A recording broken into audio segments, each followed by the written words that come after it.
I'm experimenting on these 3 pieces of paper and creating different underpaintings. I'm creating an underpainting of magenta with some fluid acrylics. I'm using acrylic gouache in blue for one of the underpaintings, and I'm using some ink, F&W ink in antelope brown, which is a favorite of mine for underpainting. I'm creating these underpaintings in color first on a piece of Reeves BFK paper, and then I'm going to apply some golden ground for pastel on top to create a surface for PanPastels. So that's what I'm doing in this video. So now I have 3 papers with varying underpaintings on them, and I'm putting down a little bit of mark making with some different materials like charcoal, pastel, a marker, and then I'm going to cover these up with some golden ground for pastel and go on to the next part, which is going to be applying some PanPastel. So I've thinned some golden ground for pastel with a little water, and I'm applying it with some different things. Because I'm going to use PanPastel, I really want to have more of a smooth surface, so I'm using that foam brush. You can see that I'm putting down a little bit more of the thinned pastel ground and then smoothing it out with the foam brush because I really want that smooth surface for the PanPastels. And when I have used this in the past, I might apply it with a bristle brush, which is going to give it a much rougher texture, and I also like that. But when I'm using PanPastel, I want more of a smooth texture, and I apply that right over the dried underpainting, and then I dry that with the hair dryer, and I can move on to the next part, which is applying the soft pastel in the PanPastel. Put this down. See what it's like. It's almost the same color as the underpainting, so I'm not going to get too much of a difference here. Okay, but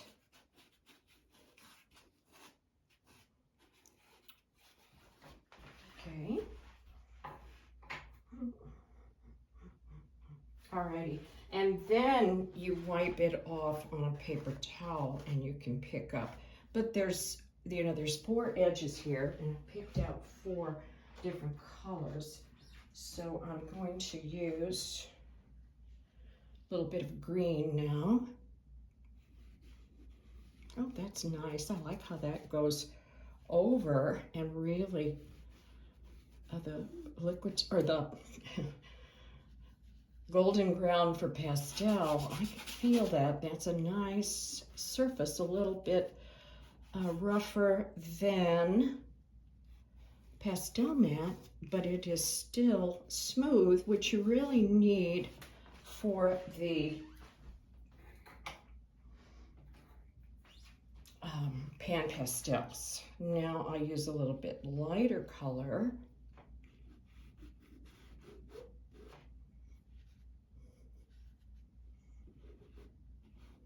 And this to me, I just knew when I worked on the white that I wanted that underpainting. I'm kind of used to having that underpainting. Okay, that's nice. And then I have one more color here that I have picked out.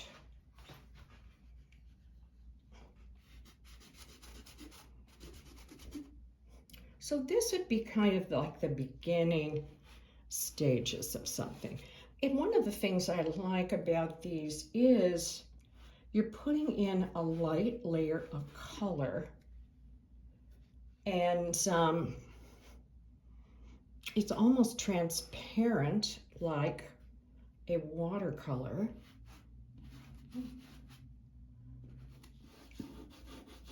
Blue. But see, I guess the thing that I like then, which I know I keep saying about the PanPastels, is it's a light layer of color. A light layer of color. So you're not putting down a lot of pastel in the beginning. You are putting down light layers.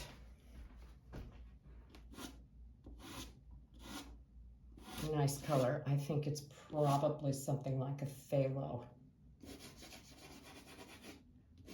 So,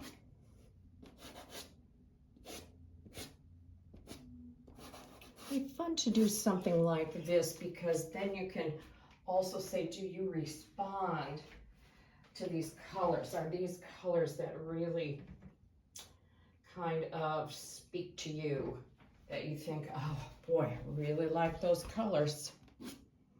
And I think sometimes different colors speak to us at different times. This is a piece of vine charcoal, not compressed charcoal, but vine charcoal. So I could maybe make some nice lines with this vine charcoal. I'm not drawing anything, I'm just making some lines. And I can take, here I have another little sponge, and the thing with these sponges also is that they can be washed off, which is great. So here is, I think, a blue-gray. Oh yeah, that's nice. See, I like being able to see those colors popping through. And since they're just little test pieces and they were just little end pieces that I had left from cutting squares, I really don't have to worry about it. Oh, I like the gray and the gold quite a bit. So I can draw, I can paint, I can layer.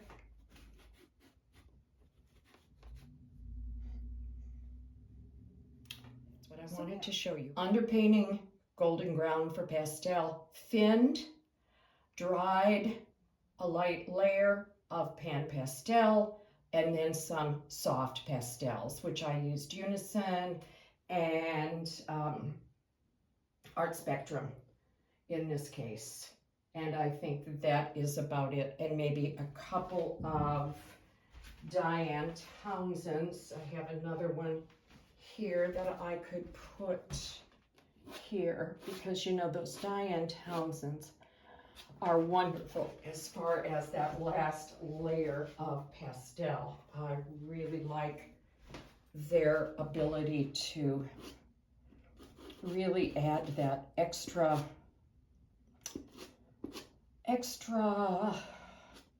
velvety touch of pastel to the surface. So, and I don't have a lot of those pastels. I always need more. So